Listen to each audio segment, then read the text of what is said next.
प्रदीप राय ने की प्रेस वार्ता के दौरान विधायक सप्रे के खिलाफ लगाए दल बदल के आरोप। कांग्रेस नेता प्रदीप राय ने विधायक निर्मला सप्रे के खिलाफ 90 से अधिक सबूत किए पेश। बिना विधायक निर्मला सप्रे पर दल बदल का मामला हाईकोर्ट में सुनवाई हुई तेज। उल्लेखनीय है कि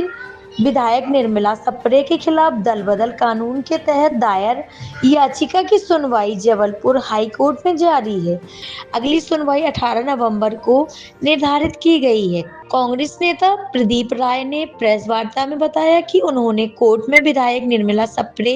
के खिलाफ 90 से अधिक सबूत पेश किए हैं। इन सबूतों में फोटो, वीडियो, कांग्रेस विरोधी बयान, प्रचार सामग्री और भाजपा से संबंधित प्रतीक शामिल हैं। प्रदीप राय ने कहा कि निर्मला सप्रे ने 2023 में कांग्रेस के टिकट पर चुनाव जीता था, लेकिन 5 सितंबर 2024 को उन्होंने पार्टी छोड़कर भाजपा का दामन थाम लिया और तब से वे लगातार कांग्रेस के खिलाफ सक्रिय हैं।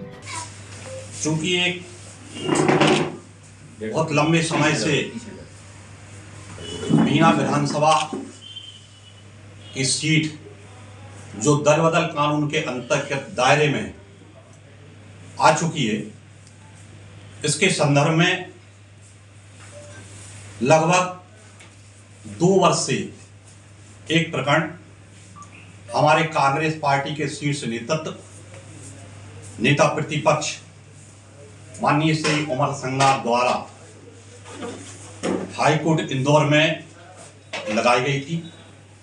और लंबे समय से विचाराधीन होने के बाद इंदौर खंडपीठ ने उसे अपनी कार्यक्षेत्र से अलग मानते हुए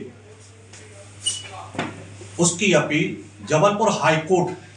जो हमारा बीना विधानसभा सागर जिले के अंतर्गत जबलपुर हाईकोर्ट लगता है, वहां लगाने के लिए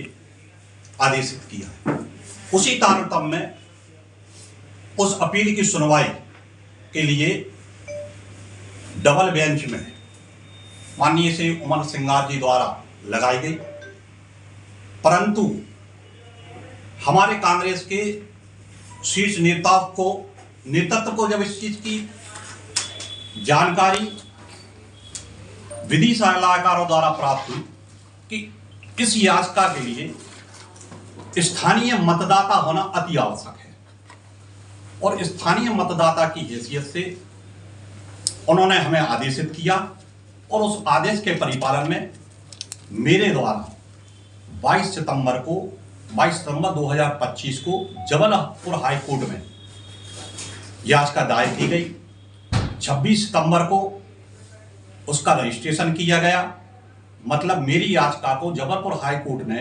सुनने योग्य माना और उसे स्वीकार किया और 28 तारीख को 8 अक्टूबर को संबंधित लोगों के लिए नोटिस की प्रक्रिया चालू की गई। फिर अगली पेशी 14 अक्टूबर दी गई। 14 अक्टूबर को सरकार की तरफ से और जिनको नोटिस जारी हुए थे उनकी तरफ से कोई उपस्थिति दर्ज नहीं हुई। उस प्रक्रिया को फिर 29 तारीख अगली पेशी में तय की गई। 29 के बाद फिर 4 नवंबर को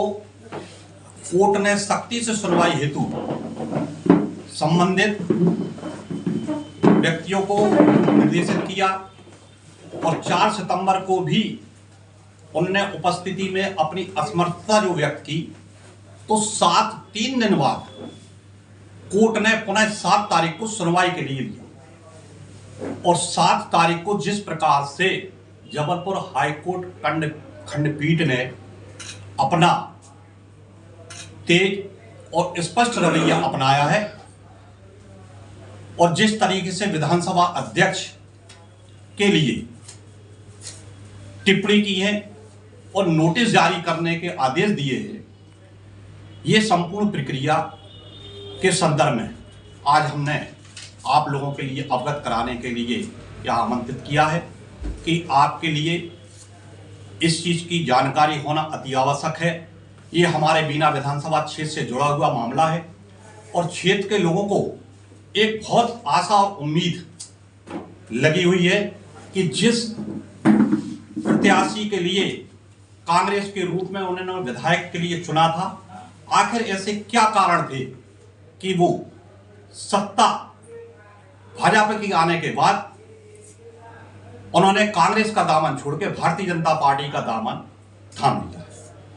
संवैधानिक रूप से दल बदल कानून के अंतर्गत वो घिर चुकी हैं और अपने बचाव के लिए वो कुछ भी कहे या कुछ भी करे, लेकिन निश्चित रूप से कानून के दायरे से वो नहीं बच पाएंगी। उनकी लड़ाई केवल बीना विधानसभा की कांग्रेस नहीं, बल्कि वो समस्त मतदाता लड़ रहे हैं जो 72-74 हजार वोटों से उनको विजयी कराया था। आने वाले समय में आज 10 तारीख को, अभी जब मैं पत्रकार वार्ता कर रहा हूं, आज नोटिस जारी पुनः हो चुके हैं, जिसको 18 तारीख को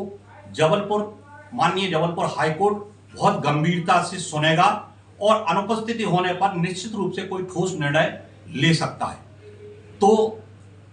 कांग्रेस ने और शीर्ष नेतृत्व ने जो हमें आदेशित किया है कि निश्चित रूप से हम 2026 मिशन को लेकर एक नई लड़ाई लड़ने के लिए जा रहे हैं और हमें आशा और उम्मीद है कि हमारी बीना विधानसभा क्षेत्र की जनता 2026 में एक बार पुनः अपने नए विधायक को चुनने का अवसर प्राप्त करेगी।